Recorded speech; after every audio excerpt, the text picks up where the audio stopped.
recevoir le manteau d'un homme de Dieu, il ne suffit pas seulement de dire Dieu choisit qu'il peut choisir. Non.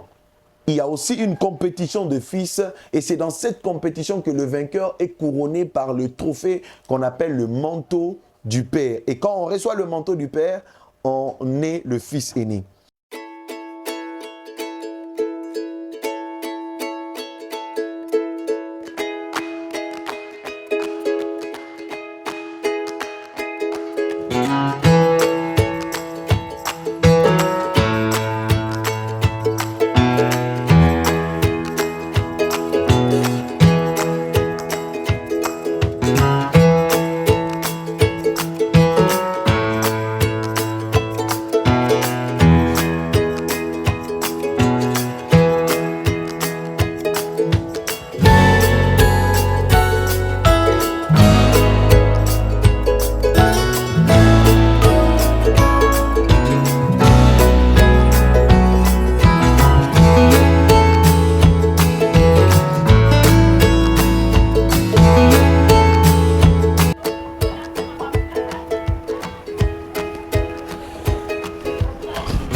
Il y a plusieurs personnes qui désirent tellement l'onction, plusieurs personnes désirent tellement recevoir l'onction d'un homme de Dieu. Aujourd'hui, dans le monde entier, vous entendrez X personnes dire, voilà, moi j'ai l'onction de Catherine Kuhlman.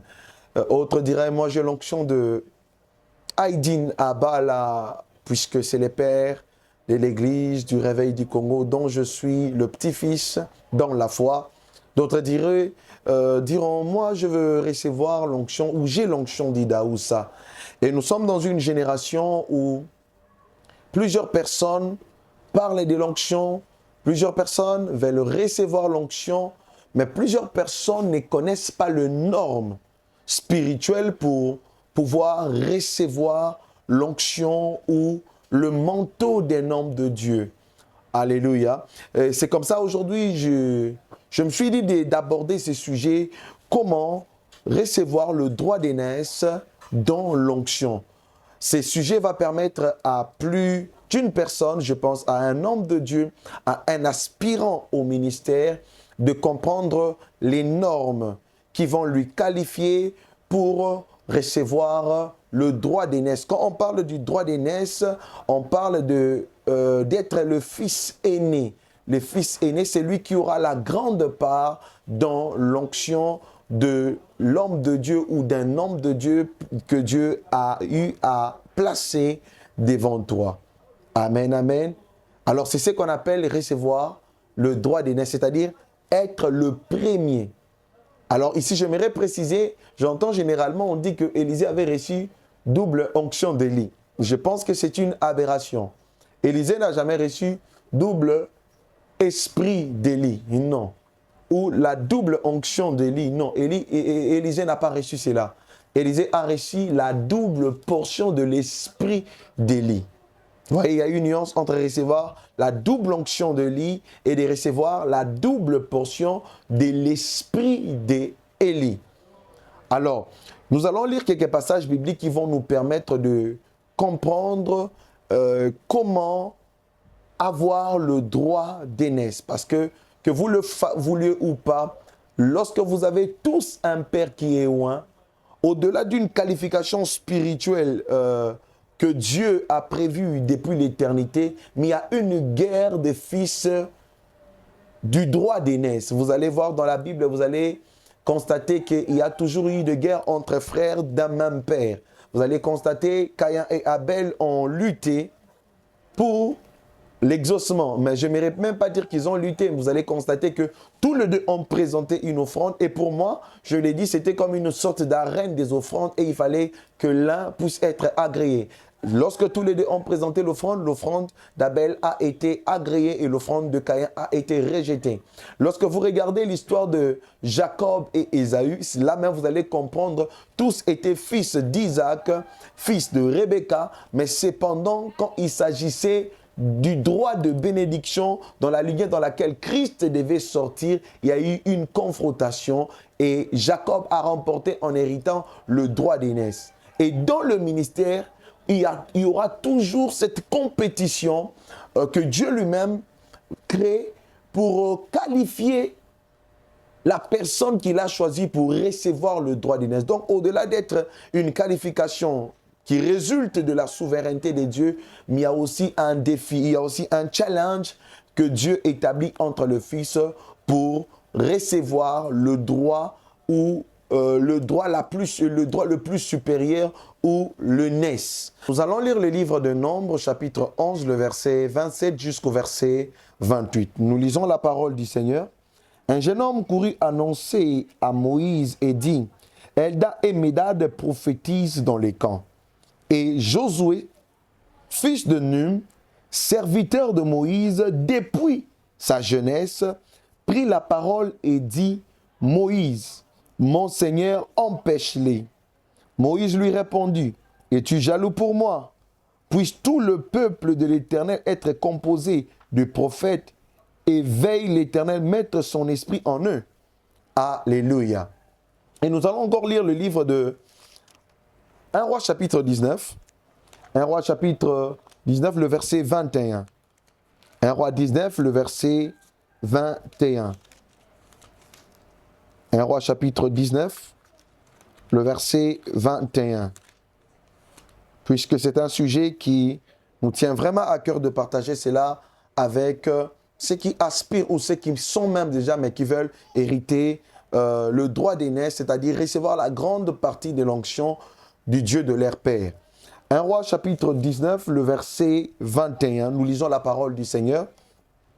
Élie partit de là et il trouva Élisée, fils de Shaphat, qui labourait. Il avait devant lui 12 paires de bœufs et il était avec la 12e. Élie s'approcha de lui, il jeta sur lui son manteau. Élisée quitta ce bœuf, courut auprès de lui et dit, « Laisse-moi embrasser mon père et ma mère, et je te suivrai. » Élie lui dit, « Va et reviens, car pense à ce que je t'ai fait. » Après s'être éloigné, Élisée revint prendre une paire de bœufs qu'il offrit en sacrifice avec l'attelage de bœufs. Il fit cuire la chair et donna à manger au peuple. Puis il s'éleva, suivit Élie et fut à son service. Alléluia. Alors, nous parlons de comment recevoir l'aînesse, le droit d'aînesse dans l'onction. Ici, je parle de l'onction d'un homme de Dieu, de l'onction d'un père. Nous avons lu jusqu'à présent 2 chapitres. Le premier chapitre, on nous parle de Josué. Et dans l'autre, dans 1 Roi chapitre 19, on nous parle de Élisée. Tous les deux ont un point commun. Tous les deux sont des héritiers onctionnels, si je dois les dire, de 2 prophètes que moi j'appelle de prophètes majeurs. Parce que Moïse n'était pas n'importe quel prophète, Élie n'était pas n'importe quel prophète. Et Élisée et Josué sont de personnes, sont de prototypes des fils qui héritent les droits d'aînesse. Et au travers eux, nous pouvons même comprendre comment faire pour recevoir le droit d'aînesse dans l'onction. Comme je l'ai dit, au-delà de la souveraineté de Dieu, qui choisit par sa préscience, selon qu'il est écrit, il fait grâce à qui il fait grâce, miséricorde à qui il fait miséricorde. Au-delà du domaine de la souveraineté de Dieu, il existe aussi ce qu'on appelle la compétition de fils qui est organisée par Dieu lui-même. Je vous ai donné l'instar de Jacob, Ésaü, je vous ai donné l'histoire de Caïn et Abel. C'était une compétition. Dieu les a exposés dans l'arène pour voir, quoique la volonté, la préscience de Dieu avait déjà choisi, mais Dieu les avait livrés pour que le plus fort remporte. Et j'aimerais te dire, pour recevoir le manteau d'un homme de Dieu, il ne suffit pas seulement de dire Dieu choisit qu'il peut choisir. Non.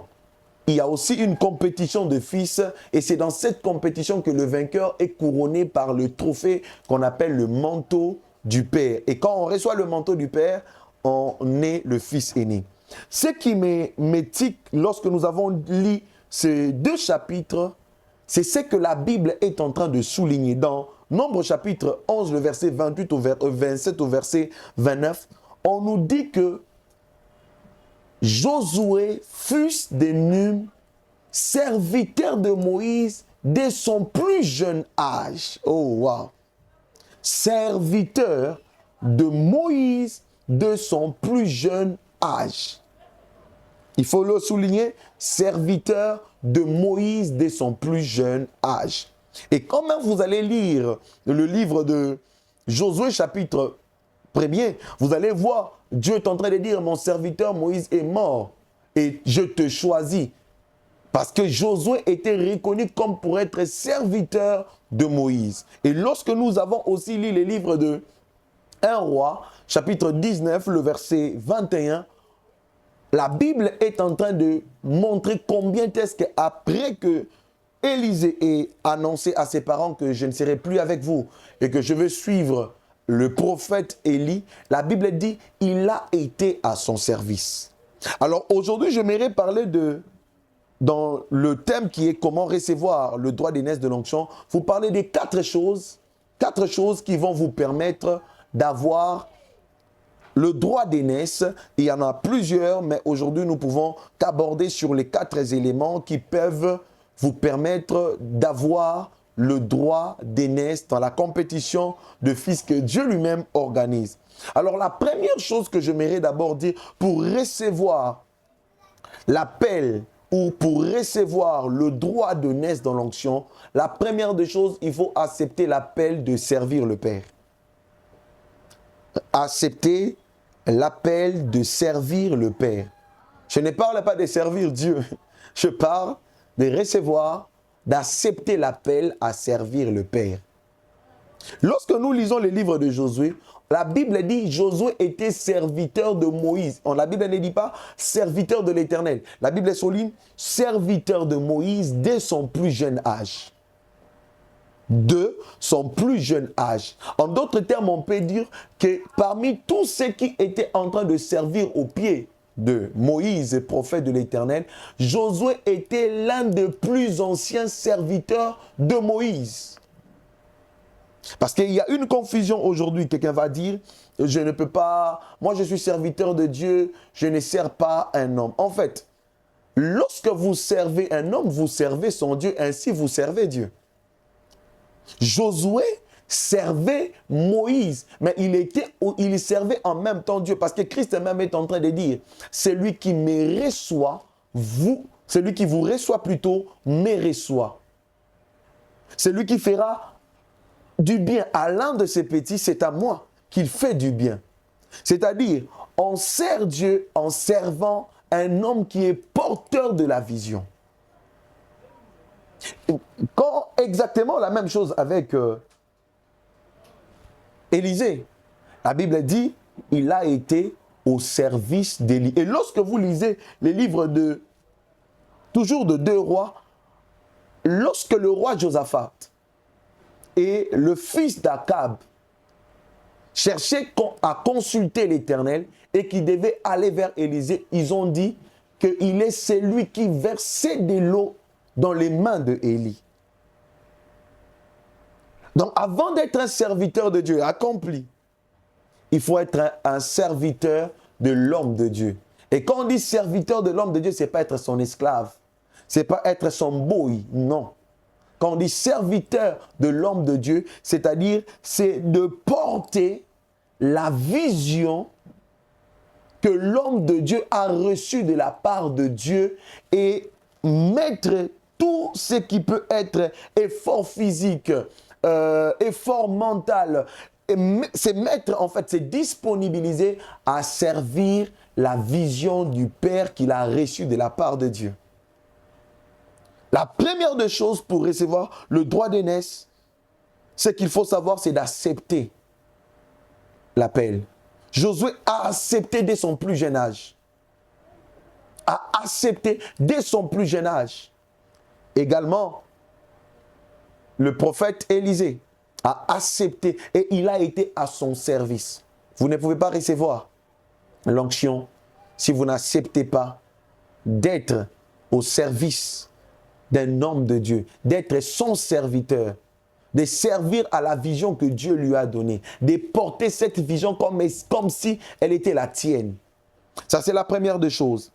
La deuxième des choses qui peut vous permettre de recevoir le droit d'aînesse dans la compétition, dans la reine des fils, c'est la fidélité.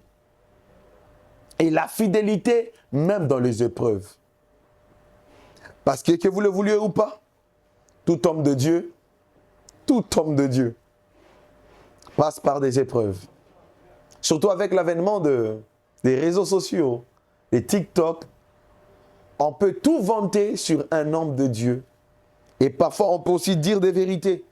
Parce que aucun homme de Dieu n'est parfait. Tout homme de Dieu est faillible quelque part. Il y a toujours ce qu'on appelle des erreurs ministérielles. Ça existe. Et la fidélité est l'une des choses qui vous qualifie à recevoir le droit d'aînesse dans l'onction. Parce que quand on reçoit le droit d'aînesse vous donne la capacité de devenir un père pour vos frères. Je vais vous le démontrer. Parce qu'ici, je parle d'abord de choses qui doivent vous qualifier. La fidélité et la fidélité même dans les épreuves. Alléluia. La fidélité même dans les épreuves. Combien de gens sont aujourd'hui fidèles? Nous avons de plus en plus de fils qui sont infidèles. Nous avons de plus en plus de fils qui sont, qui sont là pour profiter en fait. Qui sont là quand tout va bien. Ils sont là lorsqu'ils se disent encore que nous avons quelque chose à sucer de cet homme de Dieu. Mais ont toujours une vision. Surtout aujourd'hui, il y a une expérience que je dirais qui n'est pas une bonne expérience et un constat. C'est qu'aujourd'hui, tout le monde, tout fils veut avoir son église, veut avoir son ministère. Il ne suffit qu'il prophétise à peine. Il ne suffit qu'il voie quelques songes à peine, qu'il prie et que les gens sont en train d'être saisis par Dieu, touchés par l'Esprit de Dieu, tombant, parlant en langue. Le fils s'est dit automatiquement, je suis arrivé et je dois aussi moi commencer ma vision. Chez nous à Kinshasa, on dit Bornanga. Et c'est ce qui détruit. Parce que plusieurs ne savent pas demeurer fidèles. Plusieurs ne savent pas demeurer fidèles à la vision que Dieu a donnée à leur père. Ils ne savent pas rester là. La fidélité paye. Les gens du monde même le disent. Et même avec Dieu, la fidélité paye. Élisée, qui a reçu l'onction de Moïse, qui était-il? La Bible dit, il était serviteur de Moïse dès son plus jeune âge. Imaginez-vous le temps qu'a parcouru, le temps qu'a pris Josué auprès de Moïse. C'était combien d'années? Beaucoup, beaucoup, beaucoup, beaucoup et beaucoup d'années. Et sa fidélité l'a payé. Il a été récompensé. Parce qu'en matière de l'esprit, il n'y a pas que la grâce, il y a aussi les mérites. Je répète, en matière de l'esprit, il n'y a pas que la grâce. La grâce est l'une des options. La grâce n'est pas le tout, il y a aussi les mérites. Parce que si je dois dire une chose, Ézéchias n'a pas reçu la grâce. Ézéchias, ses mérites ont parlé à son sujet lorsqu'il a fallu que Dieu augmente ses jours. Donc la fidélité à l'homme de Dieu vous permet aussi de recevoir le droit d'aînesse. C'est l'une des choses, c'est comme des escaliers qui vous qualifient au droit d'aînesse. La troisième des choses, c'est le sacrifice. dans l'œuvre que Dieu a donnée au Père. Beaucoup de gens ne savent pas